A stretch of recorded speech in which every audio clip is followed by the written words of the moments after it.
জামালপুর গরম খবরে আপনাকে স্বাগত। উপদেষ্টারা অনেকেই বিভিন্ন রাজনৈতিক দলের সাথে লিয়াজু করে ফেলেছে। তারা নিজেদের সেফ এক্সিটের কথা ভাবতেছে। তোদেরকে নিয়ে সরকারে যাওয়া আমাদের এই জায়গায় একটা ভুল হয়েছে।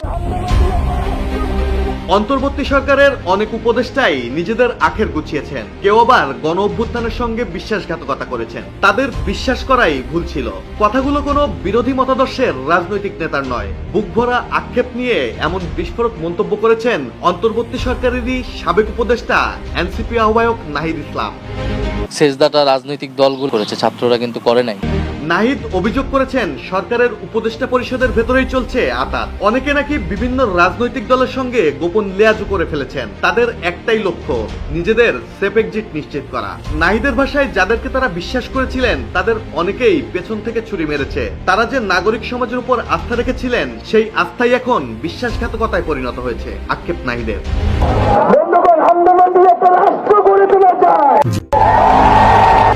নাহিদ ইসলাম আরো বলেছেন, অন্তর্বর্তী সরকারের ছাত্র নেতৃত্ব না থাকলে এই সরকার 3 মাসও টিকত না। প্রথম 6 মাসে ছিল অন্তর্বর্তী সরকারের জন্য সবচেয়ে বিপজ্জনক। তখনই চলছিল সরকার উৎখাতের চেষ্টাগুলো। এমনকি এখনো প্রতিবিপ্লবের ষড়যন্ত্র থেমে নেই, বলেন নাহিদ। তিনি স্পষ্ট ভাষায় হুঁশিয়ারি দিয়ে বলেছেন, সময় এলে এসব বিশ্বাসঘাতক উপদেষ্টাদের নাম প্রকাশ করবেন।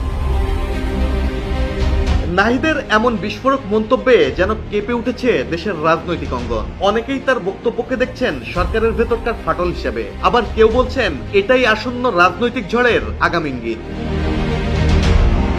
অন্তর্বর্তী সরকারের ভেতরেই যদি আস্থার সংকট দেখা দেয়, তাহলে সামনে কি আসছে? আরেক দফা অস্থিরতা নাকি নতুন এক রাজনৈতিক ভূমিকম্প? প্রশ্ন নেটিজেনদের।